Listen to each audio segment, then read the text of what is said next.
and it makes me so happy. So for people that do Money and You, and they see how we use color markers and flip charts and use music and use exercises, that should be how all education around the world should be.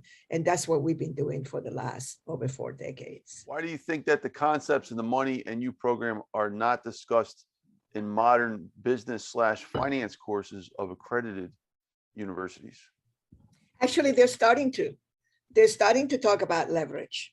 They're starting to talk about team building. They're starting to talk about, well, niches. They didn't talk that much about niches in the 80s, a little bit, but it was my mentor that really put it on there because he's a scholar. When one of the top 5 most intelligent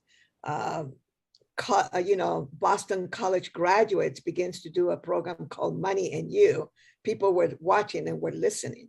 So right now that people are talking about team building, they are teaching negotiations. So we're beginning to see a little glimpse and new thinking. And that is so important.